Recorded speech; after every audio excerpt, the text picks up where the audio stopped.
இந்நிகழ்வின் அடுத்த சிறப்புரையை வழங்க வரும் இவர் திண்டுக்கல்லை சேர்ந்தவர். நன்யாங் பல்கலைக்கழகத்தில் கல்வி கற்று தற்போது சிங்கப்பூரில் எண்ணெய் மற்றும் எரிவாயு துறையில் மேலாளராக பணிபுரிகிறார். தமிழ் மொழியிலும் இலக்கியத்திலும் ஆழ்ந்த பற்று கொண்டவர். நவீன கவிதைகள், சமூக பிரச்சனைகள், சமகால அரசியல் என பல தளங்களில் தீவிர ஆர்வம் கொண்டவர். 2025ஆம் ஆண்டிற்கான கவிமாலை அமைப்பின் தங்க முத்திரை விருது பெற்றவர். சேரன் தமிழ் பேச்சாளர் மன்றத்தின் துணைத் தலைவர், அதிபதி நாடக குழுவின் கலைஞர் தீபக் அவர்களை மேடைக்கு அன்போடு அழைக்கிறோம்.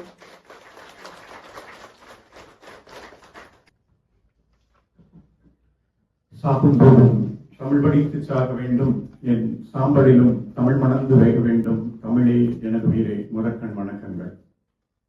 நிகழ்வின் நாயகன் தன்னுடைய முதல் குழந்தையை கையில் ஏந்தும் போது எவ்வளவு பரபரப்புடன் இருந்திருப்பாரோ அதே பரபரப்புடன் பரவசத்துடன் இப்போதும் இருப்பாருன்னு நினைக்கிறேன்.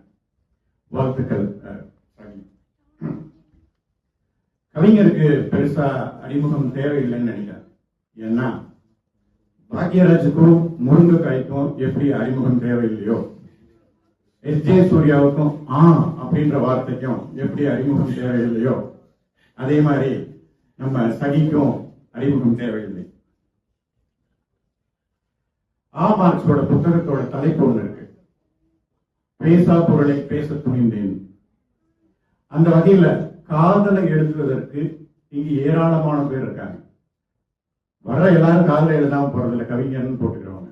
ஆனால் காமத்தை எழுதுறவங்க வெகு சிலர்.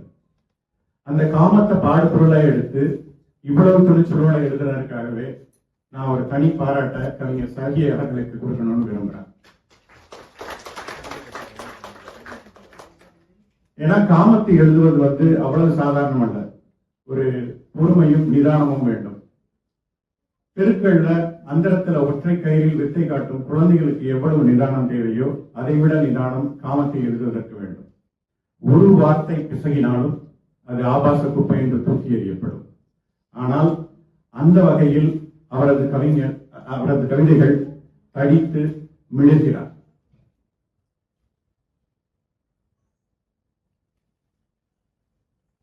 அவரு முகநூல்ல எனக்கு பழக்கம். அதுக்கப்புறம் கவிமாலை மற்றும் குழுவினர் என்னோடு சேர்ந்து பயணிக்கிற சக கவிஞர்கள் ஒருவர்.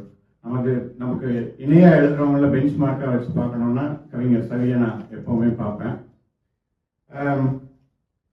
அவர் காமத்தை எழுதுறதுக்கு எப்பவுமே கூச்சப்பட்டதில்லை. பேசுறவங்க கூட கூச்சமா இருக்கும். ஆனா நான் எழுத நினைச்சதுல வார்த்தைகள்ல ரொம்ப தெளிவா எழுதிடுவாரு.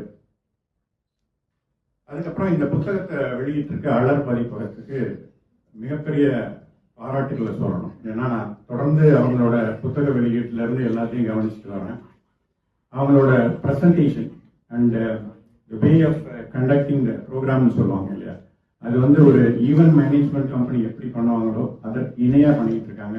அதற்கு பாராட்டுகள். இப்ப புத்தகத்துக்குள்ள போகலாம். புத்தகத்துக்கு போறதுக்கு முன்னாடி இதை என்னை அணுகினப்ப, இதை பற்றி பேசுங்கன்னு அணுகினப்ப, இது எப்படி அணுகிறதுன்னு எனக்கு தெரியல. ஏன்னா பாதி பேர் பேசினாலே தூங்கிடுவாங்க. பேசினா கண்டிப்பா தூங்கிடுவாங்க. இப்ப நானும் அக்ஷயும் என்ன முடிவு பண்ணோம்னா, சம்சாரம் அது மின்சாரத்துல வர விசு மாதிரி கோதாவரி புக்கை 2ஆ கிளி அப்படின்னு சொல்லி அவர் முதல் பகுதியையும் நான் 2வது பகுதியும் பற்றி பேசலாம்னு முடிவு பண்ணோம். அப்ப இந்த புத்தகத்தின் 2வது பகுதியில் இருக்க சிறந்த என் மனதுக்கு நெருக்கமான சில கவிதைகளை எடுத்து சொல்றேன். அதுதான் இந்த புத்தகத்தை நீங்கள் ஏன் படிக்க வேண்டும் என்பதற்காக ஒரு ஜஸ்டிபிகேஷனா இருக்கணும்னு நான் நினைக்கிறேன்.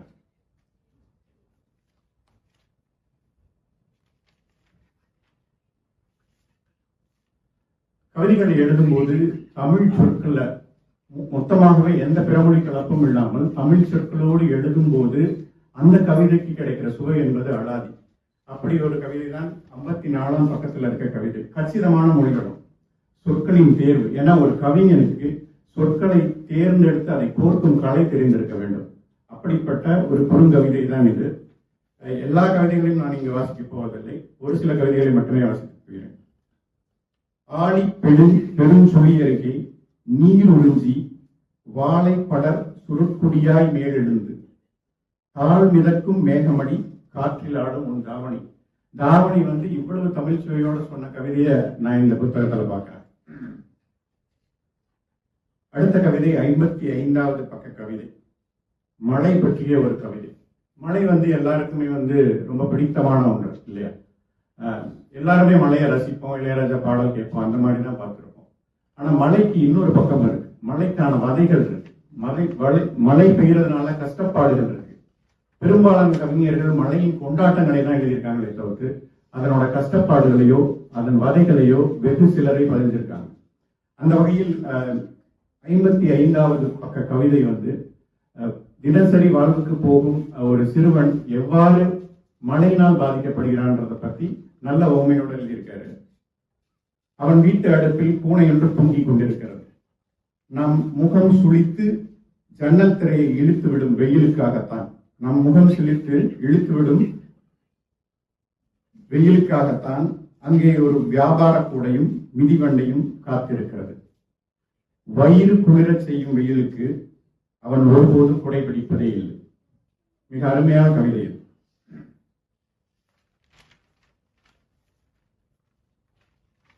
அடுத்த 56வது பக்க கவிதை.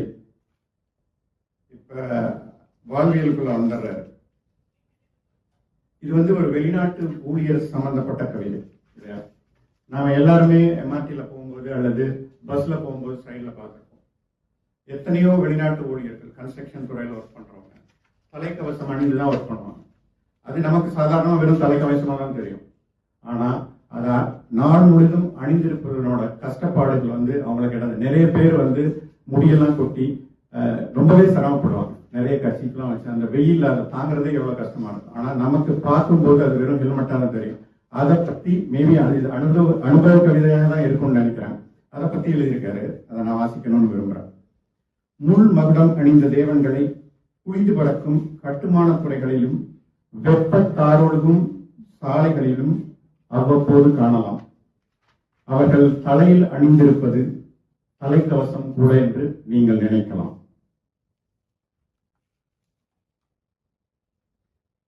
அடுத்த கவிதையும் வெளிநாட்டு ஊழியரின் வாழ்வியல் பற்றியான ஒரு கவிதை தான். தங்கத்தின் விலை ராக்கெட்டுக்கு மேல போயிட்டு இருக்கு. தமிழர்களையும் தங்கத்தையும் பிரிக்க முடியாத ஒரு தொடர்பு இருக்கு. அடகு மீட்டல் என்பது தமிழரோட வாழ்வியலாவே மாறி போன ஒரு காலகட்டத்துல நாம வாழ்ந்துகிட்டு இருக்கோம். பக்கம் 63வது கவிதை. இங்க வந்திருக்கிற வெளிநாட்டு ஊழியர்கள் எத்தனையோ பேர் வெறும் தாலிக்கூலியை மீட்பதற்காகவும் தாலிக்கூலி வாங்குவதற்காக மட்டுமே தன் வாழ்நாளின் பாதியை இங்கு தொலைத்திருக்கிறார்கள். அதை ஒரு கவிதையாக பதிவு செய்திருக்கிறார் சகி.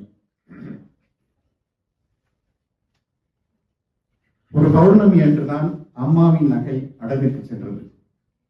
ஒவ்வொரு பௌர்ணமியும் ஒரு வட்டியை ஈன்று விடுகிறது. என் அடிப்படை சம்பளத்தில் அமாவாசை செய்து விடலாம். ஆனால் மீண்டும் பிறையென தோன்றி புன்னகைக்கும் அப்பௌர்ணமியின் குழந்தை மிக நேர வேலை என தூக்கம் பெற்ற காசில் நகையை மீட்டுக் கொண்டால் அம்மா. மூழ்கி போனது என் இளமை காலம். இங்க வந்திருக்க பாதி ஊழியர்கள் தன் வாழ்நாளெல்லாம் பிறருக்காக தான் செலவுபட்டாங்க. அதை மிக அருமையா என்று இந்த கவிதையில பதிவு பண்ணியிருக்காரு. அடுத்து ஊர் கவிதை என்பது எனக்கு பிடிச்சமான ஒன்று. கவிதைகள்ல சொந்த ஊரை பத்தி எழுதும் போதுதான் ஒரு கவிஞன் முழுவதுமாக வெளிப்படுகிறான்னு நான் நினைக்கிறேன். அப்ப அவர் ஊர்ல இருக்க ஒரு கிழவியை பத்தி, குண்டாத்தான ஒரு கிழவி, அவங்க பிரசவம் பார்க்கிற ஒரு கிழவின்னு நினைக்கிறேன், அவங்கள பத்தி எழுதியிருக்காரு. இப்ப அவங்க இறந்து போனதான் கவிதையில எழுதியிருக்காரு. விரும்பாண்டி படத்துல மாதிரி அந்த கிழவி இறந்து போயிருக்கு. அதுல அவர் யூஸ் பண்ணியிருக்கிற மெட்டஃபயர்லாம் பயங்கரமா இருக்கு. இப்ப அந்த கிழவிக்கு சுருட்டு பிடிக்கிற பழக்கம் இருக்கு. அதை வந்து கவிதைக்குள்ள எப்படி வச்சிருக்காருன்னு பாக்குறேன். இந்த கவிதையை கட்டாயம் எல்லாரும் வாசிக்கணும்னு நான் விரும்புறேன். முழு கவிதையை நான் வாசிக்கல. அந்த மிகச்சிறந்த இடமா நான் நினைக்கிற கவிதையில அந்த இடத்தை மட்டும் நான் வாசிக்கணும்னு நினைக்கிறேன். குண்டாத்த கிழவி இறந்து போய் கையில சுருட்டோட இப்படியே வச்சு இறந்து போனதான் நான் கற்பனையில வச்சிருக்காரு கவிதை. அப்ப புகைக்க மறந்த சிலையாய் அமர்ந்திருந்தவளின் இதழ் சுவைத்து நாவின் குளுமையில் இயற்கை எய்தியது நெருப்பு. அந்த சுருட்டு மெல்ல மெல்ல போய் அவங்க இதில் பட்டு அது தீஞ்சு போகுதுன்றத வந்து அவ்வளவு அருமையா இந்த கவிதையில பதிவு செஞ்சிருக்காரு.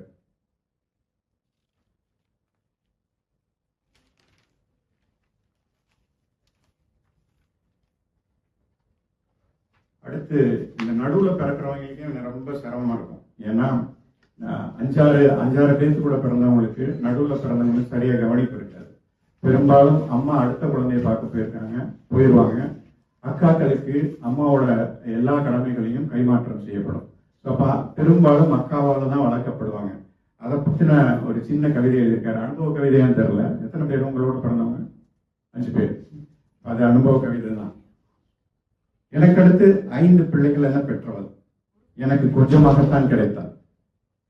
அவளை பொறுத்தவரையில் நான் குழந்தையிலேயே வளர்ந்து விட்டேன். அவள் வளர்க்க வேண்டும் என்பதற்காக நான் இன்னும் குழந்தையாகத்தான் இருக்கிறேன். இது ரொம்ப அருமையான கதை.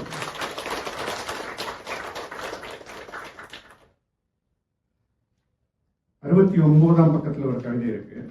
இந்த கவிதை வந்து கண்ணதாசனோட ஒரு கவிதை இருக்கு. நமக்கும் கீழே உள்ளவர் கோடி நினைத்து பார்த்து நிம்மதினான், இல்லைங்களா? ஆனா இந்த கவிதையில ஒரு டார்மெட்ரியில இருந்து ஒரு மலையை பார்க்கிறாரு கவிஞர். அதுல தன்னை எங்க பொசிஷன் பண்ணிக்கிறாருன்றதுதான் இந்த கவிதை கொஞ்சம் வித்தியாசப்படுது. ஏன்னா எப்பவுமே நமக்கு கீழே இருக்கவங்களை பார்த்து நம்ம வந்து நம்மளை கன்சோல் பண்ணிக்கணும்னு சொல்லுவோம். ஆனா இந்த கவிதையை கொஞ்சம் வித்தியாசமா வச்சிருக்காரு. அதை நான் முழுசா வாசிக்கிறேன். கவிதை. பேரிரைச்சல் கேட்டு வெளியே எட்டி பார்க்கிறேன். இரவு நேர அடைமலை, வெறிச்சோடி கிடக்கும் சாலைகள், அதை மழை நீர் வெளியே செல்லாதவாறு தத்ரூபமாக அமைக்கப்பட்டு வரிசையாய் ஓங்கி நிற்கின்றன ஒளிக்குடைகள். இப்ப இவரை பொசிஷன் பண்றாரு. ஊழியர் விடுதியின் 4வது மாடியிலிருந்து பாதுகாப்பாக ரசிக்கிறேன். இடியையும் மின்னலையும் அந்த வெற்று சாலையோரம் ஒன்றை இடமில்லாமல் மழையில் தவிக்கும் ஒரு மக்கள் கூட்டம் இருந்தால் நான் எவ்வளவு பெரிய பணக்காரன். ரிவர்ஸ்ல எழுதுறாரு, ஆண்டகானிஸ்டா வச்சுட்டு தன்னை அங்க பொசிஷன் பண்ணிட்டு நமக்கு கீழே கொஞ்சம் பேர் இருந்தா நான் எவ்வளவு பணக்காரன்றத வந்து சொல்றாரு. இது கொஞ்சம் வித்தியாசமா இருந்தது.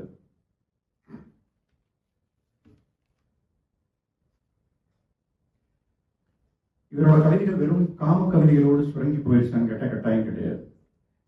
கவிதைகளின் முழு தொகுப்பையும் பார்த்தா இயற்கை சார்ந்த கவிதைகள் இருக்கிறது, தத்துவார்த்த கவிதைகள் இருக்கின்றன, வெளிநாட்டு ஊழியரின் வதைகள், அம்மா பற்றிய கவிதைகள்னு ஒரு சரியான கலவையாகத்தான் இந்த புத்தகம் வெளிவந்திருக்கிறது. அந்த வகையில 70ஆம் பக்கத்துல ஒரு தத்துவார்த்த கவிதைகள் இருக்கு.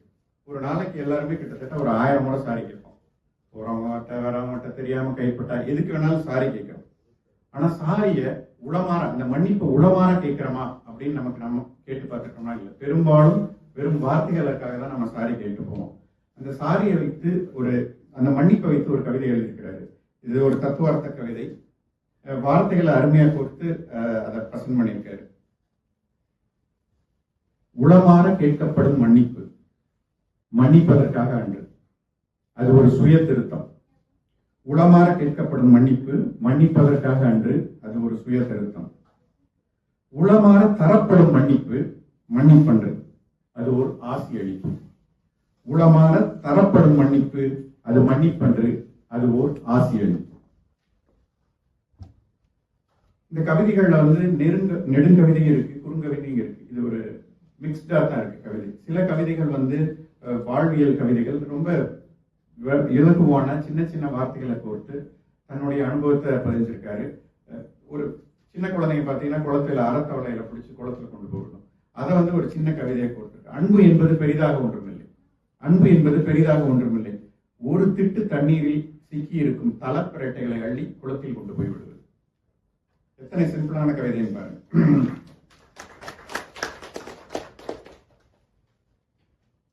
அதுக்கப்புறம் அவர் ஏரியா கவிதைகள் நிறைய இருக்கு. முத்தம் சார்ந்த கவிதைகள், முத்த கவிதைகள் எல்லாம் ரொம்ப மிளற. உண்மையாலுமே ஒன்றும் இல்லை, 2 எம்பார்ட்டி டோர் க்ளோஸ் ஆகிறத ஒரு கவிதைகளை கொண்டு வந்திருக்காரு. அதை நான் படிக்கிறேன், கேளுங்க.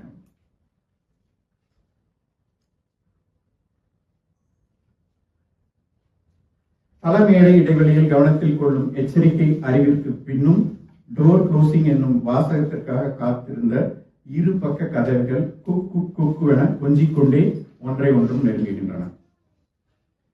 அபாய விளக்கு விட்டு எரிந்து பயமுறுத்த எல்லாவற்றையும் மீறி நிகழ்ந்து விடுகிறது ஒரு முத்தம். அதற்கு பின்னால் தொடங்குகிறது ஒரு நெடும் பயணம்.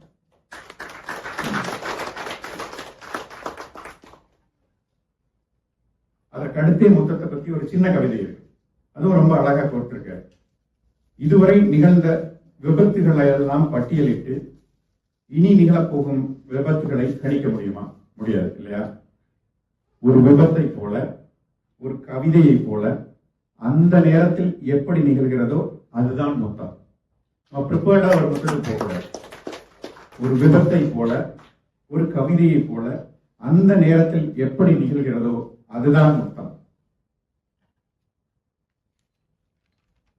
முத்தத்தை முடிச்சுட்டு அதுக்கப்புறம் நேரா சமகால பிரச்சனைகளுக்கு போறாரு. சமூக அக்கறையுள்ள கவிதைகளும் இருக்கிறது. என்னை பொறுத்தவரை மனித இனத்தின் ஆக சிறந்த அவமானம் என்பது போர் தான். போரை கொண்டாடுதல் என்பது நோய்க்குறு மனநிலையாக தான் நான் பார்க்கிறேன். அதனால ஆனா இன்றைக்கும் நாம பேசிக்கிட்டு இருக்க இதே நேரத்தில் எங்காவது ஒரு மூலையில எங்காவது ஒரு துப்பாக்கி சத்தம் வெடித்துக் கொண்டுதான் இருக்கிறது. குழந்தைகள் மடிந்து கொண்டுதான் இருக்கிறார்கள். அப்ப அந்த போரை தவிர்க்க வேண்டும் என்பது மனித இனத்தின் கட்டாயம். அதில் நம் இனத்திற்கு ஏற்பட்ட போரின் கஷ்டப்பாடுகளையும் எவ்வாறு மனித இனம் கையறு நிலையில் இருக்கிறது என்று ஒரு கவிதையில் எழுதியிருக்காரு. அது ஆல்ரெடி அவருக்கு பிரபலமான கவிதையும் கூட. குண்டு படைத்து குருதி கசியும் குழந்தையை கையில் ஏந்தி கொண்டு மருத்துவத்துக்கு ஓடுகிறாள் ஒரு பெண். துப்பாக்கி முனையில் அம்மனமாக்கப்பட்ட கர்ப்பிணியின் சேலையை அணைத்தபடி தேடுகிறான் அவள் கணவன். புறமண்டையில் சுடப்பட்ட மகனை மடியில் கிடத்தி இரு கைகளை காற்றில் தூற்றி கதறுகிறாள் ஒரு தாய். படுகொலை செய்யப்பட்ட இனத்தின் பிண வாடையை தூக்கி கொண்டு எங்கெங்கோ அழைக்கிறது தடை செய்யப்பட்ட காற்று. புலன்களை மூடிக்கொண்டு வேலி தனக்குத்தானே வேலியிட்டுக் கொண்டது இவ்வுலகம். எல்லாருமே போற பார்த்தோம், நம்ம யாருமே எதுவுமே செய்ய முடியும் இல்லையா? அந்த கையெறு நிலையில இந்த கவிதையில பதிஞ்சிருக்காரு. கனத்த கவிதை இது.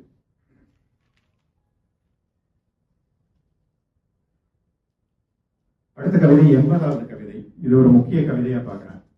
ஏன்னா யாழிசை கூட எழுதியிருப்பாரு, வீடு என்பது ஒரு கனமான சொல் அப்படின்னு. நடுத்தர வர்க்கத்திற்கு வீடு என்பது பெருங்கனவு. இன்னைக்கும் சென்னையிலும் மும்பை அந்தேரி போன்ற பகுதியிலும் கால் நீட்டி கூட படுக்க முடியாத இடங்களில் மக்கள் வசித்துக் கொண்டுதான் இருக்கிறார்கள். அதை பற்றியான ஒரு கவிதை இது. ஒரு இந்த புத்தகத்தோட உச்ச கவிதையில ஒண்ணுன்னு நான் சொல்வேன். கடைசி பேருந்தை தவறவிட்ட அம்மாச்சியும் மாமாவும் குடிசைக்கே திரும்பி வந்து தங்கிவிட்டனர். சுவரில் ஒட்டப்பட்ட சாமி படத்தின் கீழ் இருந்த விளக்கு, தட்டு, சூடடப்பா என அனைத்தையும் அப்புறப்படுத்திவிட்டு காலை மடக்கி படுத்துக் கொண்டால் மூன்றாவது தங்கி. அன்றிரவு படத்தில் இருந்த அம்மனும் தன் கால் ஒன்றை மடக்கி கொண்டாள்.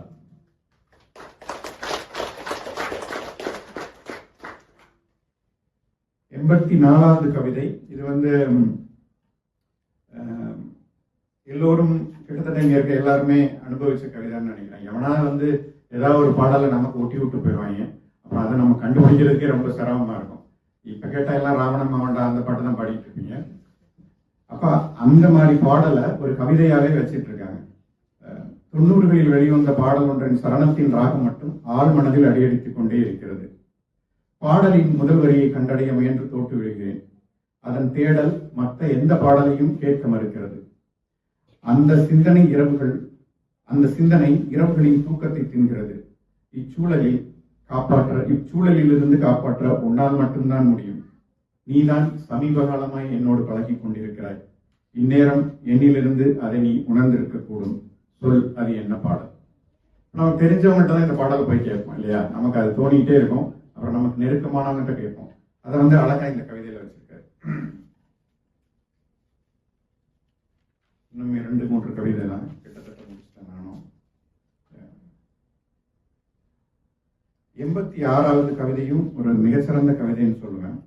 காமத்தை கவிஞர் தன்னையும் கவிதையையும் காமத்தையும் இணைச்சு ஒரு கவிதையை புனைந்திருக்கிறாரு. அந்த கவிதையை எல்லோரும் படிச்சு பார்க்கணும்னு நினைக்கிறேன். அதை நான் இங்க வாசிக்க விரும்பல. பட் நீங்க எல்லாரும் அந்த கவிதையை படிச்சு பாருங்க. அதுல அவர் பண்ணியிருக்க உருவகம்லாம் பிரமிப்பா இருக்கு. இந்த புத்தகத்தின் கடைசி கவிதை மிகச்சிறந்த குறுங்கவிதை. விடுதலையாகும் போது சிறகடிக்கிறது ஒரு அழகியல். விடுதலையாகும் போது சிறகடிச்சு பார்க்கும்போது அது அழகா தான் இருக்கு. ஆனால் அதற்கு தேவை சிறை பிடிக்கப்பட்ட ஒரு பறவை. ஒரு சிறை பிடிக்கப்பட்ட பறவை இருந்தாதான் அதை விடுவிக்கும் போது வர அழகியலை நீங்க உணர முடியும். அதோடு இந்த கவிதை முடிகிறது, கவிதை புத்தகம் முடிகிறது. புத்தகத்தை ஒரு முழுவதாக பார்க்க போனால் இது முதல் பிரதி என்று சொல்வதற்கு யாருமே தயங்குவார்கள். அவருக்கு மொழி வளம் மிக இயல்பா இருக்கு. நான் முன்னையே சொன்ன மாதிரி அவரோட சொற்களின் தேர்வு, அதை கோர்க்கும் விதம் எல்லாமே மிக அருமை. பேசா பொருளை பேச துணிந்து காமத்தை இவ்வளவு நேர்மையுடன் எழுதும் சகிக்கு என் பாராட்டுகள். தொடர்ந்து அதை எழுதுங்கள். இரண்டாவது, புத்தகம் முழுவதிலும் அவர் யூஸ் பண்ணியிருக்க மெட்டபியர்லாம் உண்மையுமே ரொம்ப பிரமிக்க வைக்குது. வெப்பத்தின் கூறலங்கள், அனலிக்கிற்று, ஆக விருதி, ஆதாமின் அசைவ ஆப்பிள், ஊசி துளையிட்டு கசிகின்ற ஞான பேரொளி, வசந்தம் நாடிய தாதுன் பறவைகள், அன்பின் தூதுரை, முறைப்படி நகலும் ஏமாற்றம், வன் பிணர்வின் தனித்த ஊழம். இதெல்லாம் படிக்கும்போது ரொம்ப கேட்சியா இருந்துச்சு. நீங்க படிக்கும்போதே நீங்க படிச்சு பாருங்க தெரியும். இரண்டாவது, ஒரு புத்தகம் எழுதும்போது பிறமொழி கலப்பு பற்றி கட்டாயம் பேசியாக வேண்டும். பிறமொழி கலப்பு பெரும்பாலும் கலத்திருக்காரு. சில கவிதைகள்ல ஜென்சி போன்ற கவிதைகளை எழுதும்போது வேற வழியெல்லாம் வைக்க வேண்டிய இடத்துல மட்டும்தான் ஆங்கில வார்த்தைகளை பயன்படுத்தி இருக்கிறார். அந்த வகையில் பாராட்டுகள். புத்தகத்தை படித்து முடித்துவிட்டு என்னளவில், நானே ஒரு கடைநிலை வாசகன் தான், என்னளவில் தோன்றிய சில மேம்பாடுகளை சொல்லலாம் இருக்கேன். அவர் அடுத்த புத்தகத்திற்கு கவனத்துக் கொள்ளலாம். இது என் மட்டில் தோன்றிய ஒரு உணர்வுகள் தான். வார்த்தை சுருக்கத்தை இன்னுமே அதிகப்படுத்தலாம் என்று நினைக்கிறேன். ஏன்னா கவிதையின் கருப்பொருளை போய் அடைவதற்குள் அவர் அதை ரீச் பண்றதுக்கு அந்த 3 லைன்ல அவர் எழுதியிருக்கிறது கொஞ்சம் திகட்டுற மாதிரி இருக்கு.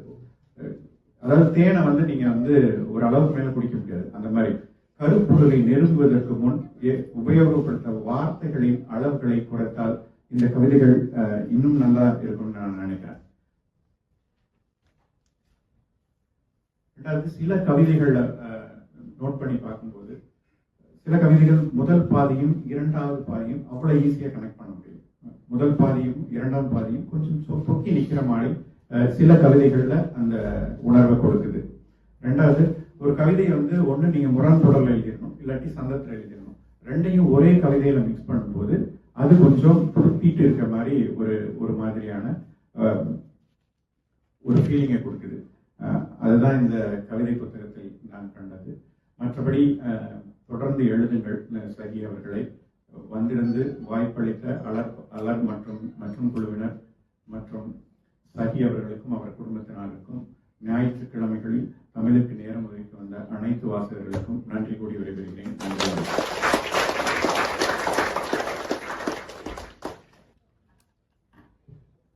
அந்நியர் தினம் என்பதால் சிறப்புரையை வழங்கிய அனைவருமே எழுத்தாளரை முதல் குழந்தையை கையில் ஏந்தும் தாயுடன் ஒப்பிட்டு இருக்கிறார்கள் என்று நினைக்கிறேன். திரு தீபக் அவர்கள் மிகச்சிறந்த சினிமா ரசிகர் என்று நினைக்கிறேன். கவிதையை திரைப்படங்களில் வரும் வசனங்களுடனும் காட்சிகளுடனும் மிக அருமையாக ஒப்பிட்டு இருக்கிறார். கோதாவரி போட்ட கோட்டை போல நூலை இரண்டாக பிரித்து வடிவேல் சொல்வதை போல சொல்ல மாட்டேன் என்று அனைத்தையும் புட்டு வைத்திருக்கிறார் பக்கம் பக்கமாக. நன்றி திரு தீபக் அவர்களே.